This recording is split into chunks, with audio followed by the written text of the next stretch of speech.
दोस्तों, फणीश्वरनाथ रेणु का मैला आंचल एक आंचलिक उपन्यास है। इसकी रचना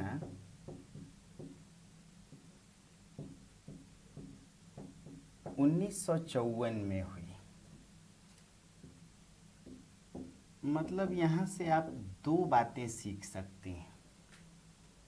पहली बात कि प्रेमचंद जी 1936 तक लिख रहे थे और यह उपन्यास 1954 का है। इसका अर्थ यह हुआ कि मैला आंचल प्रेमचंदोत्तर उपन्यास है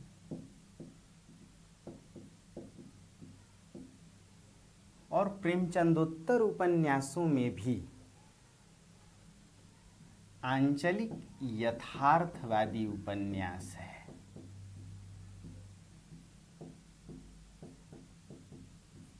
यथार्थ का क्या अर्थ होता है? जो बिना किसी लाग लपेट के हर सच्चाई को, अच्छाई को, बुराई को, कमी को, गुण को, दोष को, अपनी न्यूनताओं को, सीमाओं को, शक्तियों को जो उद्घाटित करे, उस दृष्टिकोण को यथार्थवादी दृष्टिकोण कहते हैं। मैला आंचल की भूमिका में फणीश्वरनाथ रेणु जी ने लिखा कि यह है मैला आंचल। भूमिका में देखिए क्या लिखा था। यह है मैला आंचल, एक आंचलिक उपन्यास। इसमें फूल भी है, धूल भी है, गुलाब भी है, सुगंध भी है, कीचड़ भी है, कांटे भी हैं। मैं किसी से दामन बचाकर नहीं आया। रेणु जी ने धूल, फूल, गुलाब, सुगंध, कीचड़ इन सबको उठाने की कोशिश की है। इसीलिए डॉक्टर नेमीचंद्र जैन ने लिखा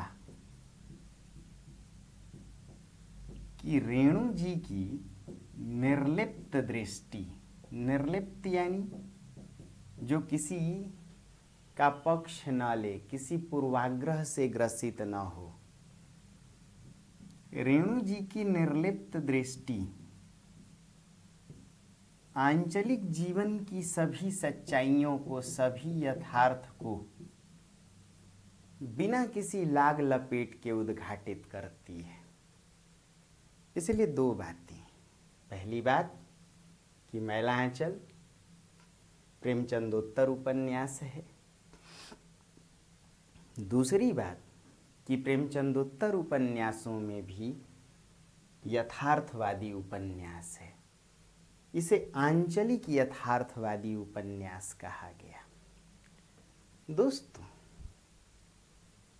यदि आपने ये दो बातें सीख ली तो आइए अब तीसरी बात पर आए।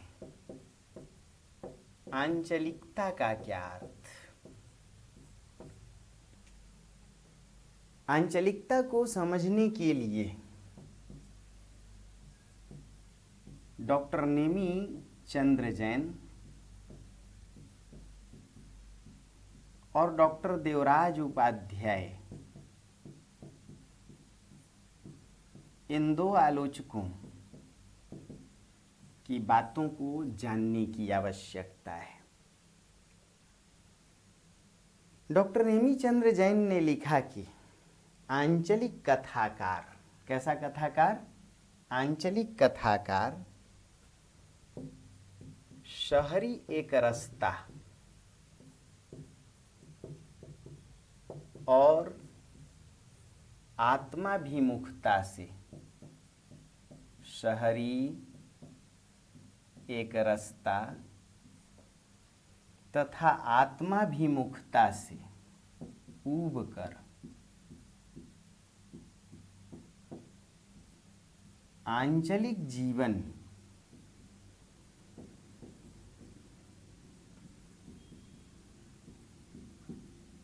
में विविधता और रागमयता की तलाश में जिस कथा की ओर अग्रसर हुआ, इसी से साहित्य में आंचलिकता की उत्पत्ति हुई। ध्यान से सुनिएगा। आंचलिक कथाकार, शहरी एक रास्ता, मोनोटोनस शहरी जीवन, उबाऊ शहरी जीवन, आत्माभिमुखता, सेल्फ सेंटर्ड व्यक्तिवादी जीवन, आत्म केंद्रित अपने में सिमटा हुआ जीवन, बाहरी समाज से कटा हुआ जीवन, इस उबाऊ जीवन की एक रास्ता, मोनोटोनस यानी ऐसा कहें नीरस जीवन से ऊब कर आंचलिक जीवन की विविधता और रागमयता। आंचलिक परिवेश में दोस्तों एक रास्ता नहीं बल्कि विविधता व्याप्त होती है। नहाने से लेकर खाने तक, सोने से लेकर जगने तक सभी क्षेत्रों में विविधता। व्यक्ति एक जगह नहीं सोता, कभी छत पर तो कभी आंगन में तो कभी अमराइयों में, कभी खेत में, कभी मचान पर। विविधमयी जीवन और रागमयता।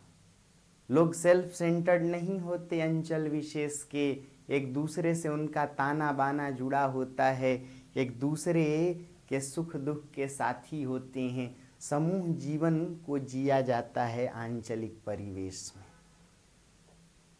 तो नेमीचंद्र जैन जी ने लिखा कि आंचलिक कथाकार शहरी एक रास्ता और आत्माभिमुखता से ऊबकर आंचलिक परिवेश या आंचलिक क्षेत्र की विविधता और रागमयता की ओर मुखर हुआ। इसी से कथा साहित्य में आंचलिकता की उत्पत्ति हुई। दोस्तों, डॉक्टर देवराज उपाध्याय ने लिखा कि आंचलिकता न केवल कथा शिल्प को बदल देती है, आंचलिकता न केवल नायक नायिका की संकल्पना को बदल देती है, बल्कि आंचलिकता वह दृष्टि है जो अंचल विशेष की कमियों, अच्छाइयों, वहाँ के रीति रिवाज, वहाँ की लोक परंपराओं, वहाँ की मान्यताओं, वहाँ के अंधविश्वास, वहाँ की रूढ़ियों और यहाँ तक कि वहाँ के लोक संगीत और लोक बोली को भी पूरी यथार्थ के साथ उद्घाटित करती है। अर्थात किसी अंचल विशेष के जीवन को बिना छिपाए कमियों, अच्छाइयों, बुराइयों, गुण, दोष इन सब के साथ उद्घाटित करना ही आंचलिकता है। दोस्तों, तो बात उत्पन्न होती है कि भाई ये नायक नायिका की संकल्पना कैसे बदल देती है आंचलिकता। जाहिर सी बात है कि देवराज उपाध्याय ने फिर लिखा कि आंचलिक उपन्यासों में नायक के तौर पर कोई व्यक्ति चरित्र नहीं होता, बल्कि असंख्य छोटी छोटी छवियां मिलकर एक विराट छवि को जन्म देती हैं और वह विराट छवि कोई और नहीं बल्कि अंचल होता है। अर्थात आंचलिक उपन्यासों में देखा जाए तो नायक कोई व्यक्ति नहीं बल्कि संपूर्ण अंचल ही नायक बन के आता है। इसलिए मैला आंचल में नायक मेरीगंज है, या यूं कहें कि उस मिथिला अंचल का पूर्णिया क्षेत्र है। और तभी रेणु जी ने लिखा, यह है मैला आंचल, एक आंचलिक उपन्यास, कथानक है पूर्णिया। इसमें फूल भी है, धूल भी है, गुलाब भी है, सुगंध भी है, कीचड़ भी है। मैं किसी से अपना दामन बचा कर नहीं आया। जाहिर सी बात है कि स्वतंत्रता के पश्चात आंचलिकता का अर्थ लिया गया कि राष्ट्र या देश अलग अलग अंचलों का समूह या समाहार है। समझिएगा, आपके निबंध में भी काम देने वाली चीज है। देश या राष्ट्र को हमने अलग अलग आंचलिक इकाइयों का समूह या समाहार माना, तो सभी अंचलों में, चाहे आप पूर्वांचल जाएं, मिथिलांचल जाएं, वनांचल जाएं, मरु अंचल जाएं, आप देखेंगे सभी अंचलों की अपनी विशेष पहचान होती है। यही विविधता है, और इस विविधता के समाहार को ही विविधता में एकता कहते हैं। तो स्वाधीनता के पश्चात सांस्कृतिक अलग अलग इकाइयों को ही अंचल नाम दिया गया। इन्हीं अंचलों के यथार्थपरक चित्रण से साहित्य जगत में आंचलिकता का जन्म हुआ। 1954 में फणीश्वर नाथ रेणु मैला आंचल लिखते हैं, किंतु उनके पहले और उनके बाद भी कई आंचलिक कथाकार उत्पन्न हुए। यहाँ तक कितनी बात समझ में आई? तो इसको देखिए, क्लिक कीजिए, आगे बढ़ते हैं। दोस्तों, यह माना गया कि आंचलिक उपन्यासों की परंपरा अत्यंत लंबी रही है, सुदीर्घ रही है। बंगला से यह परंपरा चली और हिंदी में इसे हूबहू अपनाया गया। हिंदी में भी शिवपूजन सहाय जैसे आंचलिक उपन्यासकार देखे गए, और फिर नागार्जुन, फणीश्वर नाथ रेणु, पंडित रामदरस मिश्र, डॉक्टर राही मासूम रजा और श्रीलाल शुक्ल तक यह परंपरा चलती आई। इसलिए माना गया कि आंचलिक उपन्यासों की परंपरा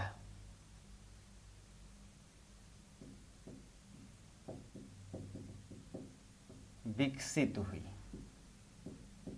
या लंबी रही है। बंगला में सतीनाथ भादुड़ी आंचलिक उपन्यासों के जन्मदाता माने गए, और फिर हिंदी में देखें तो डॉक्टर शिवपूजन सहाय, इन्होंने देहाती दुनिया लिखकर आंचलिक उपन्यासों की शुरुआत की। इनसे आगे देखा जाए तो बाबा नागार्जुन,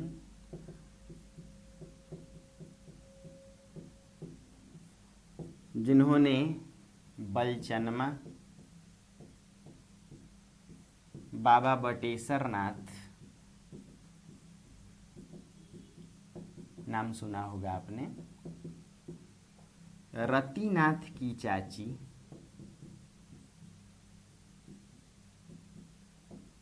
कुंभी पाक जैसे कई आंचलिक उपन्यास लिखे, और फिर पंडित रामदरस मिश्र ने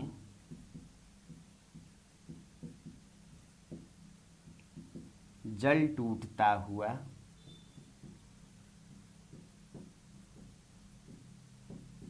पानी के प्राचीर,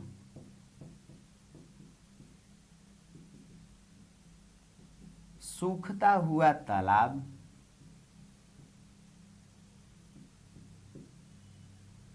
जैसे आंचलिक उपन्यासों को लिखा। डॉक्टर राही मासूम रजा, इन्होंने भी आधा गांव जैसे आंचलिक उपन्यास को लिखा। इसी परंपरा में टोपी शुक्ल भी है। और तब श्रीलाल शुक्ल राग दरबारी जैसे आंचलिक उपन्यास को लिखे। इन आंचलिक उपन्यासकारों में सबसे चर्चित, सबसे प्रतिष्ठित या यूं कहें कि साहित्य जगत को नए प्रतिमानों से, आंचलिक प्रतिमानों से जोड़ने वाले यदि कोई उपन्यासकार हुए तो फणीश्वर नाथ रेणु जी। फणीश्वर नाथ जी ने दो चर्चित उपन्यास लिखे आंचलिक शैली के, जिसमें एक पढ़ रहे हैं हम लोग मैला आंचल और दूसरा परती परी का था। ये जितने भी आंचलिक उपन्यास रहे ये सभी अपने अंचल विशेष की कमियों, अच्छाइयों, वहाँ के जीवन को संपूर्णता में उद्घाटित करने वाले निकले। वहाँ की गरीबी, वहाँ की अशिक्षा, वहाँ का अंधविश्वास, वहाँ की जातिगत परंपराएं, वहाँ राजनीति से जुड़ी हुई मान्यताएं, धर्म और धर्म से जुड़ा हुआ विश्वास, काम कुंठा, संगीतात्मकता और वहाँ की आंचलिक बोली। यह माना गया कि किसी भी आंचलिक उपन्यास की अपनी कुछ विशेषताएं होती हैं। तो दोस्तों, ये दूसरी बात कि आंचलिक उपन्यासों की एक परंपरा रही है। संस्कृत से यह परंपरा शुरू हुई। बंगला में सतीनाथ भादुड़ी ने धोढ़ाई चरितमानस को लिखा। हिंदी में शिवपूजन सहाय से परंपरा चली और फिर आगे बढ़ती गई। फणीश्वर नाथ रेणु इसी परंपरा के सबसे सशक्त आंचलिक उपन्यासकार थे। दोस्तों, यह माना गया कि आंचलिक उपन्यासों की अपनी कुछ विशेषताएं रही हैं। यदि उन विशेषताओं की बात करें तो आंचलिक उपन्यासों की सबसे बड़ी विशेषता है कि आंचलिक उपन्यासों में अंचल ही नायक के रूप में उभरता है, व्यक्ति चरित्र नहीं। असंख्य छोटी छोटी छवियां मिलकर विराट छवि का रूप लेती हैं और वो विराट छवि कोई और नहीं बल्कि अंचल है। तो आंचलिक उपन्यासों की जो विशेषताएं रही हैं उनमें पहली विशेषता कि अंचल ही नायक का रूप लेता है। दूसरी विशेषता, आंचलिक जीवन या आंचलिक उपन्यासों में आर्थिक सामाजिक विषमता।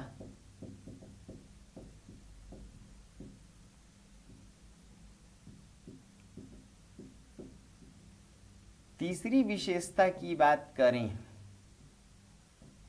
तो आंचलिक जीवन से जुड़े हुए उपन्यासों में अशिक्षा और अंधविश्वास का व्याप्त होना। चौथी विशेषता की बात करें दोस्तों तो आंचलिक उपन्यासों में जातिगत संकीर्णताओं और मान्यताओं का व्याप्त होना, दलगत राजनीति का व्याप्त होना, धार्मिक पाखंड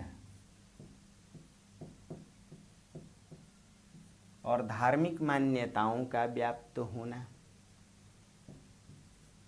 यदि और कुछ विशेषता देखें तो आंचलिक जीवन में काम कुंठा, आंचलिक जीवन में संगीतात्मकता और यदि एक अंतिम विशेषता की बात करें तो आंचलिक उपन्यासों की अपनी आंचलिक भाषा या आंचलिक बोली का होना। दोस्तों, मैला आंचल पर उत्तर लिखना सबसे मुश्किल माना जाता है।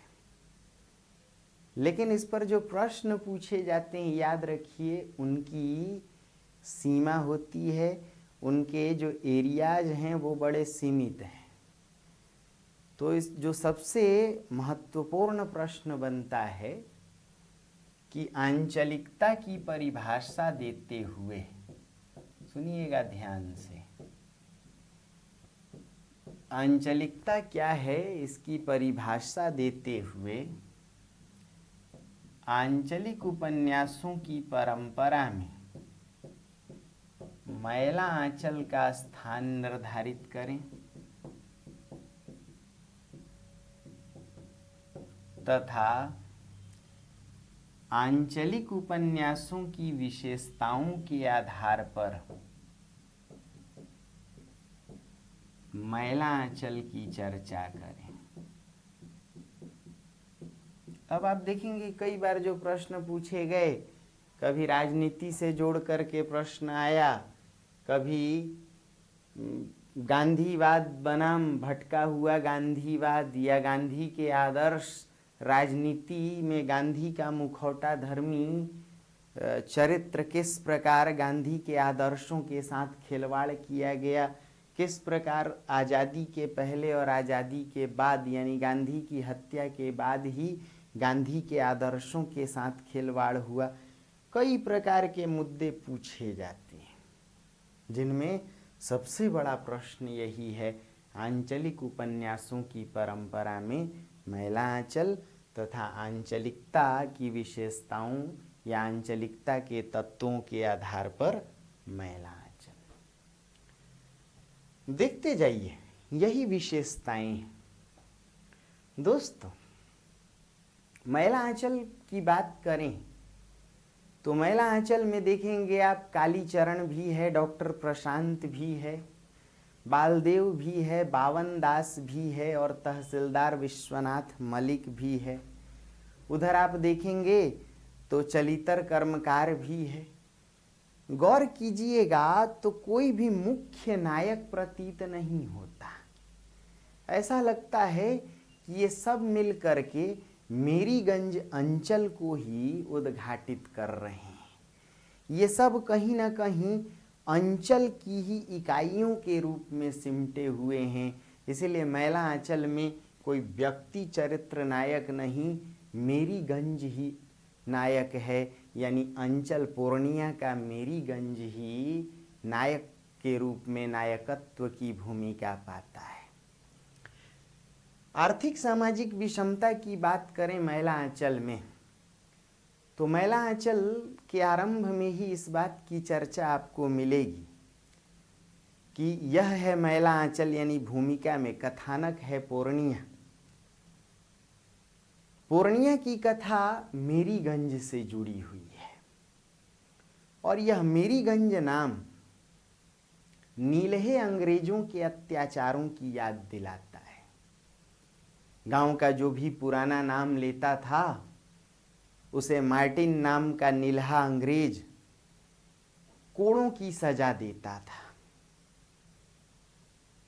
जो अंग्रेजी काल में शोषण व्याप्त था, यानी अंग्रेजों ने गांव के नाम को बदल करके ये मार्टिन अंग्रेज है, नीलहा अंग्रेज है, नील की खेती जबरदस्ती कराने वाला अंग्रेज, उसने अपनी रानी मेरी के नाम पर मैला आंचल के इस गांव मेरीगंज का नामकरण किया है।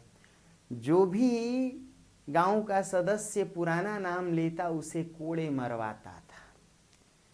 जाहिर सी बात है कि अब अंग्रेजों का अत्याचार खत्म हो गया है, अंग्रेजी शोषण खत्म हो गया है। शोषण खत्म हुआ लेकिन शोषण का स्वरूप खत्म हुआ, शोषण नहीं खत्म हुआ।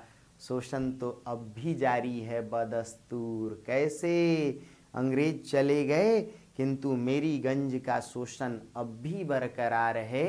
अंग्रेजों की जगह तहसीलदार है विश्वनाथ मलिक, जिसके हाथ में गांव की लगभग सभी जमीनें केंद्रित हैं, या यूं कहें कि उसने हड़प रखा है। विषमता कुछ इस प्रकार की है कि गांव में मात्र 3 ही लोगों के हाथ में जमीनें केंद्रित हैं। एक विश्वनाथ मलिक तहसीलदार जिसके पास लगभग 1000 बीघे खेत, दूसरे खिलावन राम यादव और तीसरे कृपाल सिंह, राम कृपाल सिंह। किसी के पास 300 बीघे तो किसी के पास 150 बीघे। बाकी गांव के लोग या तो बंधुआ मजदूर हैं या भूमिहीन किसान हैं। और इसी मेरीगंज गांव में संथालों का एक टोला भी है जो पूरी तरह उपेक्षित है, जिन्होंने हजारों बीघे बंजर जमीन को, जंगली जमीन को अपनी मेहनत से कृषि युक्त बनाया, किंतु ये संथाल स्वयं उपेक्षित हैं। गांव वालों की नज़र इनकी बहू बेटियों पर है। आज़ादी मिलते ही गांव के सदस्य कहती हैं, क्या बच्ची, क्या बूढ़ी, क्या जवान, आज़ादी मिली है, सब चलेगी। समझ सकते हैं कि शोषण, यातना आज भी जारी है। चाहे अंग्रेज चले गए हों, फिर भी शोषण की परंपरा खत्म नहीं हुई, आर्थिक सामाजिक विषमता खत्म नहीं हुई। मैला आंचल इस तत्व के आधार पर भी पूरी तरह सटीक उपन्यास है। दोस्तों, पूरा गांव, मेरीगंज गांव जातिगत टोलों में विभाजित है। कोई छत्री टोली है, कहीं राजपूत टोली है, तो कहीं कायथ टोली है। 12 वर्ण के लोग हैं और टोलों का नाम भी जातिगत है। इन टोलों के बीच मनमुटाव है। उपन्यासकार रेणु जी ने आरंभ में ही लिखा कि राजपूत टोली और यादव टोली के बीच आए दिन लाठियां खींच जाती हैं। जनेऊ लेने के बाद भी यादवों ने जनेऊ को धारण किया। जनेऊ लेने के बाद भी यादवों को राजपूतों ने क्षत्रिय का दर्जा नहीं दिया और इसी बात को लेकर के आए दिन लाठियां खींचती रहती हैं। जाहिर सी बात है कि इन अलग अलग जातिगत टोलों पर अलग अलग राजनैतिक दलों का भी प्रभाव है। कोई समाजवादी है, कोई कांग्रेसी है, तो कोई संघी है। दोस्तों, मेरीगंज गांव में अशिक्षा का आलम यह है कि मात्र 10 लोग पढ़े लिखे हैं। पढ़े लिखे होने का अर्थ दस्तखत या अंगूठा लगाने से लेकर के तहसीलदारी की पढ़ाई तक उपन्यासकार ने लिखा है। सिर्फ 2 लोग किसी तरीके से मैट्रिक पढ़े हुए हैं। डॉक्टर प्रशांत, जो मलेरिया पर अनुसंधान करने मेरीगंज आया हुआ है, वह शहर में अपनी महिला मित्र को एक चिट्ठी लिखता है कि गांव के लोग बड़े सीधे साधे होते हैं। सीधे साधे का अर्थ अनपढ़, मूर्ख और एक प्रकार से जड़ बुद्धि से है। बाकी सांसारिक बुद्धि में ये बड़े कुशल हैं। सांसारिक बुद्धि जैसा गोदान में लिखा था प्रेमचंद ने कि किसान गिरह का पक्का होता है या गिरह का पक्का स्वार्थी होता है। दोस्तों, अंधविश्वास का आलम यह है मैला आंचल के गांव मेरीगंज में कि भूत प्रेत चुड़ैलों की अलग अलग प्रजातियों की चर्चा है। 3 प्रकार के भूतों की चर्चा गांव वाले करते हैं। एक भैंस की पूंछ के पीछे चलने वाला और खैनी तंबाकू मांगने वाला भूत, एक डाल पर उल्टा लटकने वाला और चींटी काटने वाला भूत। इधर भूत की एक नई प्रजाति ने भी जन्म लिया है। गांव का एक सदस्य, इस उपन्यास का एक पात्र ज्योतिषी काका इस बात का प्रचार करता है कि डॉक्टर प्रशांत ने जिस बंदर को जैक्सन दिया, जैक्सन यानी इंजेक्शन, वह केंकियाते केंकियाते मर गया और अब उसी का भूत बनरभूता, बंदर का भूत, बनरभूता के रूप में चारों ओर भटक रहा है। गांव वालों की अलग अलग धारणाएं हैं। किसी को लगता है कि कमला नदी बर्तन देती है, तहसीलदार ने अपनी बेटी का नाम कमला नदी के नाम पर ही कमली रखा है। उसे लगता है कि मेरी बेटी कमला नदी की देन है और उसी के कारण घर में लक्ष्मी विराजमान है, इसीलिए वह अंधविश्वास में आकर अपनी बेटी की शादी नहीं करना चाहता। उसे लगता है कि बेटी का ब्याह कर दिया तो उसके जाते ही घर की लक्ष्मी निकल जाएगी, रूठ जाएगी। इसीलिए वह अपने लोगों से यह दुष्प्रचार कराता है कि कमली की शादी कई जगह मैंने तय करने की कोशिश की, जहाँ जहाँ शादी तय की विवाह से पहले ही लड़का गुजर गया, डर के मारे कोई शादी नहीं करता। दोस्तों, गांव वालों में डायन और चुड़ैलों के प्रति भी अंधविश्वास व्याप्त है। कई प्रकार की धारणाएं हैं। मेरीगंज में रानी मेरी के नाम पर जो कोठी है, अब वह कोठी तो नहीं है, उसका खंडहर है। उस खंडहर के प्रति गांव के लोगों में यह अंधविश्वास व्याप्त है कि उसमें रानी मेरी यानी अंग्रेज मार्टिन की पत्नी मेरी की चुड़ैल, सफ़ेद चुड़ैल भटकती रहती है। जो भी ईंट चुराने जाता है उसे वह सांप के सफ़ेद कोड़े से मारती है। दोस्तों, इतना ही नहीं, गांव भर की महिलाओं में भी यह भय व्याप्त है कि एक बूढ़ी महिला पार्वती की माँ या गणेशी की नानी चुड़ैल है जो कई बच्चों को खा गई है। यह अंधविश्वास का आलम है। अशिक्षा कुछ इस कदर व्याप्त है कि रेडियो को भी गांव वाले कौतुक के विषय से देखते हैं। उन्हें लगता है यह कोई रहस्यमयी वस्तु है। एक सदस्य बालदेव कहता है, देखिए यह रेड्डी नहीं रेड्डा है, रेड्डा। इसके तार में ठेस लगते ही बोलेगा बेकुफ। इसके सामने बैठते ही पूछेगा, क्या आज आपने मुंह नहीं धोया? देखिए इस पर सब कुछ आएगा, पटसन का भाव, कलकत्ता मुंबई का गाना और महात्मा जी, महात्मा यानी महात्मा गांधी का खबर, इस पर सब कुछ आएगा। जाहिर सी बात है कि जिस गांव के लोग डिस्ट्रिक्ट बोर्ड के कर्मचारियों को भी नहीं पहचान पाते, उन्हें मिलिट्री वाला समझते हैं और बालदेव को बांध करके प्रस्तुत करते हैं कि सरकार, यह सुराजी बालदेव है जो जय हिंद बोलता है और खद्दड़ पहनता है, जय हिंद बोलता है और खद्दड़ पहनता है। अशिक्षा और अंधविश्वास महिला आंचल के या किसी भी आंचलिक उपन्यासों की एक अपनी पहचान है। इस विशेषता के स्तर पर भी महिला आंचल पूरी तरह सटीक और खरा उतरने वाला उपन्यास है। दोस्तों, दलगत राजनीति तो है ही। यादव टोली के लोग समाजवादी दल से जुड़े हैं या कांग्रेसी दल से जुड़े हैं। इधर संघियों का दल भी जोर पकड़ता जा रहा है। कालीचरण जैसे लोग समाजवादी हैं, किंतु उपन्यासकार ने महिला आंचल के माध्यम से राजनीति के दो स्पष्ट मोड़ों की पहचान करने की कोशिश की है। बालदेव और बावन दास महिला आंचल उपन्यास के दो चरित्र हैं। बालदेव गांधीवाद को भ्रष्ट करने वाला चरित्र है, जबकि बावन दास गांधीवादी आदर्शों का जीता जागता पुतला है। उपन्यासकार रेणु जी ने यह संकेत दिया कि जब भी कोई आदर्शवाद का रूप ले लेता है तो वह समाज के लिए संरचनात्मक न होकर विध्वंसात्मक हो जाता है। गांधी के आदर्शों के साथ भी कुछ ऐसा ही खिलवाड़ किया गया। गांधी के नाम पर इस देश को छलने वाले नेताओं की कमी नहीं रही। बालदेव ऐसे ही गांधीवादियों का परिचायक है।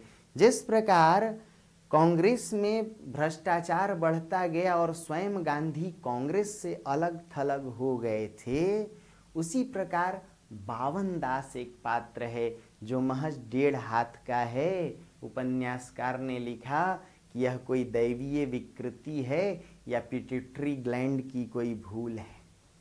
छोटा सा बौना बावन दास, किंतु वह गांधीवादी आदर्शों के साथ मजाक नहीं होने देता। वह गांधीवादी आदर्शों को जीवंत बनाए रखता है, व्यक्तिगत जीवन में अपनाता है, गांधी की तरह व्यक्तिगत सत्याग्रह का पालन करता है। वहीं दूसरी तरफ बालदेव गांधी के आदर्शों को बिना समझे, उनके आमरण अनशन की व्यवहारिकता को बिना समझे वह जहाँ मन वहीं बैठ जाता है अनशन पर। गांव वाले उसका मजाक उड़ाते कहते हैं जब देखो तब अंट संट करता है। यह बालदेव काम कुंठा से ग्रसित है। राशनिंग के काम में भी वह पुर्जी बांटने में बेईमानी करता है। चीनी, कोटे का कागज, कपड़ा आदि बांटने में भी वह बेईमानी करता है। इतना ही नहीं, यह बालदेव मानवता को भी समझ नहीं पाता है और अहिंसा के मानवीय सरोकारों को भी नहीं समझ पाता है। मेरीगंज गांव में एक मठ है, कबीर मठ।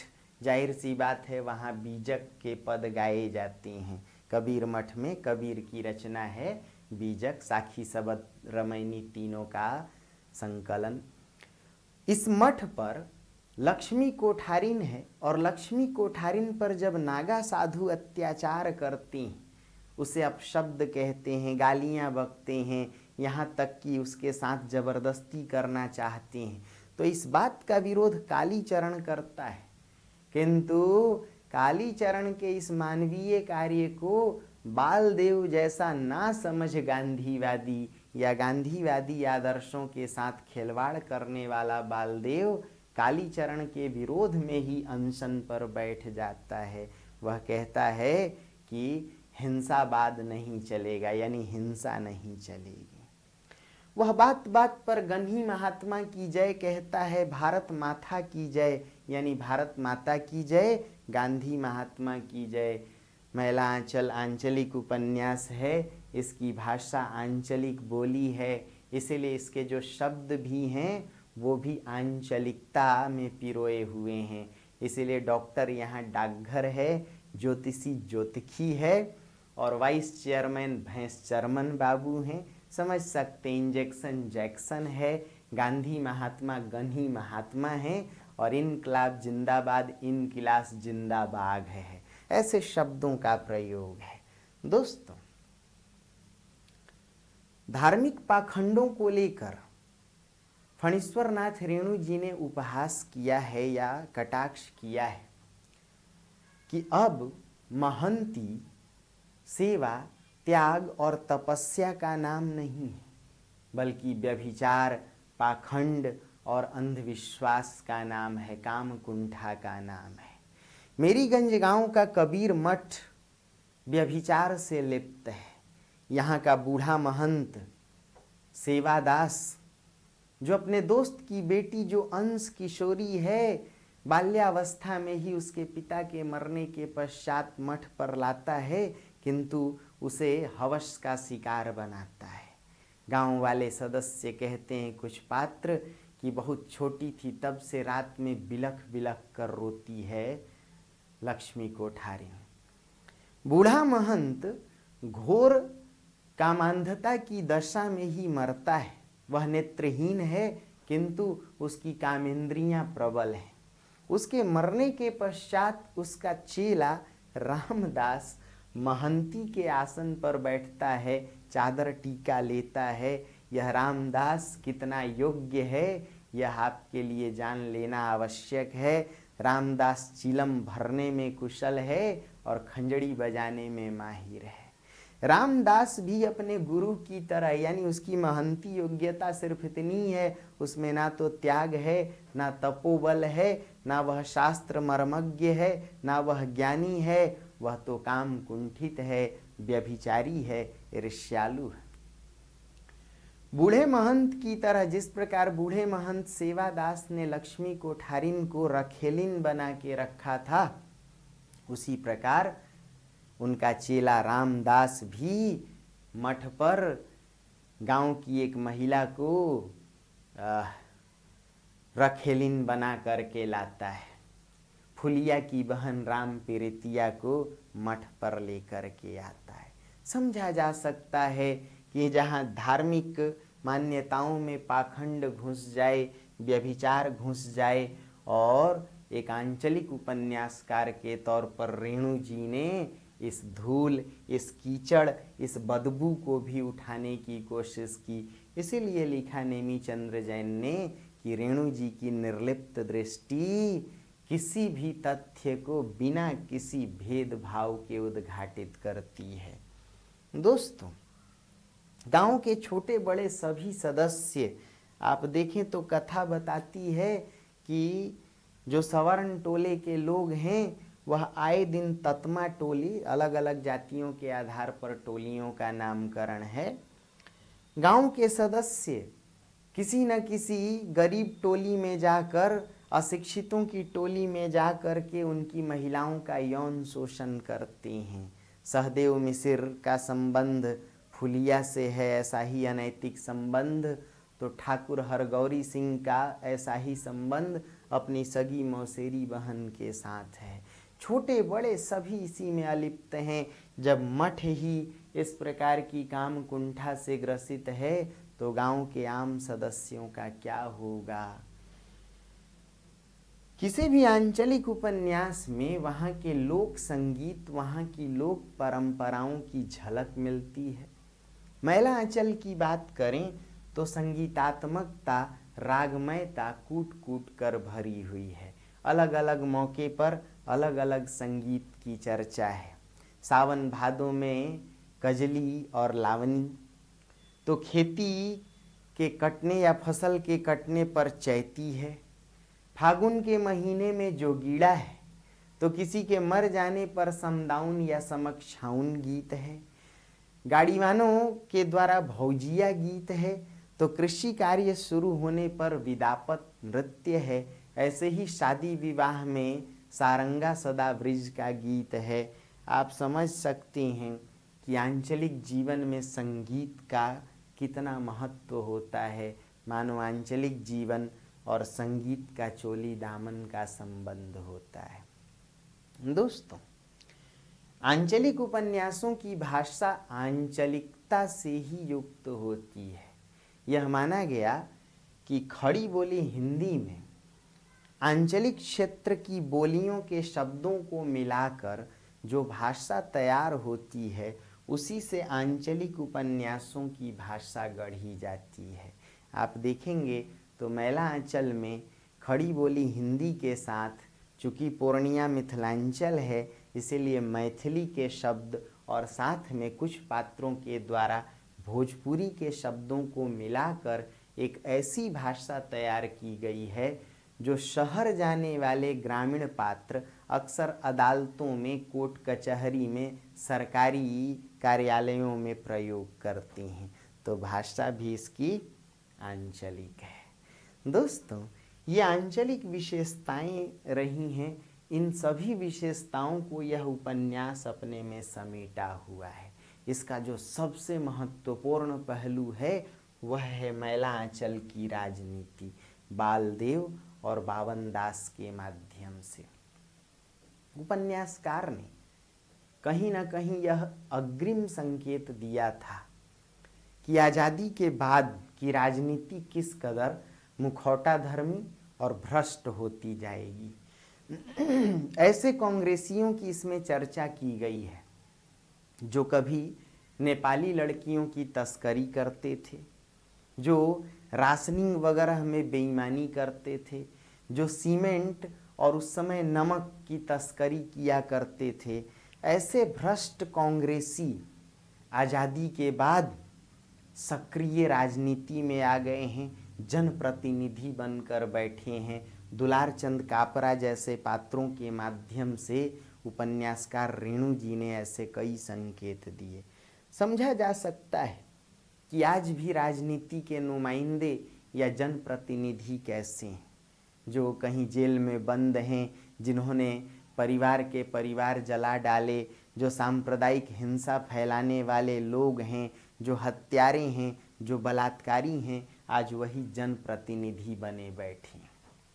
और वास्तव में जो कर्मनिष्ठ हैं, कर्तव्यनिष्ठ, ईमानदार और गांधी के आदर्शों को वाकई समझने वाले लोग हैं, ऐसे लोगों को आज राजनीति में कोई पूछता नहीं, व्यवस्था के द्वारा उपेक्षित हैं। बावन दास गांधी जी की तरह ही व्यक्तिगत शहादत देने वाला चरित्र है। यह बेशक शरीर से उपेक्षित है, किंतु इसका मनोबल बहुत उच्च है। जिस प्रकार गांधी जी अडिग थे अपने इरादों के साथ, करो या मरो नारे के साथ, उसी प्रकार बावन दास है। वह सीमेंट की गाड़ियों की तस्करी नहीं होने देना चाहता। सीमेंट की बोरियों से लदी गाड़ियां पूर्वी पाकिस्तान यानी बांग्लादेश जा रही हैं। वह गांधी की तरह ही व्यक्तिगत शहादत देता है, सत्याग्रह करता है, गाड़ियों के आगे लेट जाता है और गाड़ियां उसके ऊपर चढ़ाकर पार कर दी जाती हैं। यानी आज गांधी के आदर्शों की हत्या हुई है। उपन्यास ने संकेत दिया कि गांधी के आदर्श आज़ाद भारत में वाकई उपेक्षित होंगे, उन आदर्शों की हत्या कर दी जाएगी। यह बावन दास कहता है कि भारत माता जार जार होकर रो रही है और देखता है कि कांग्रेस में ही जब ऐसी भ्रष्ट दशा है, कांग्रेसी काम कुंठा से ग्रसित हैं, कांग्रेसी कहीं ना कहीं किसी भ्रष्ट आचरण के शिकार हैं, आपसी कलह के शिकार हैं, तो वह कहता है भारत माता और जार जार होकर रो रही है, यानी भारत माता बिलख रही है। समझा जा सकता है कि जो कभी अंग्रेजों के पिट्ठू थे, स्वदेशी आंदोलन में भारतीयों को ही बंधवा कर अंग्रेजों के हाथ पिटवाते थे, जो स्वदेशी आंदोलन के दौरान विदेशी वस्तुओं का बहिष्कार करते थे, ऐसे राष्ट्रीय जनता के प्रति जिन लोगों ने एक प्रकार से द्रोह किया और अंग्रेजों के प्रति राजभक्ति दर्शाई, ऐसे ही लोग आज़ाद भारत में नेता बन बैठे। आज की राजनीति में भी देखा जाए तो ऐसे ही हमारे जनप्रतिनिधि बन बैठे। उपन्यास की राजनीति बेशक आंचलिक है, प्रांतीय है, लेकिन राष्ट्रीय राजनीति को कहीं न कहीं उद्घाटित करती है और यह भी कहा जा सकता है कि आज के लिए भी प्रासंगिक है। कितनी बात समझ में आई? तो इसका जो अगला भाग देखेंगे उसमें उपन्यास की कला, शिल्प वगैरह पर और चर्चा की जाएगी।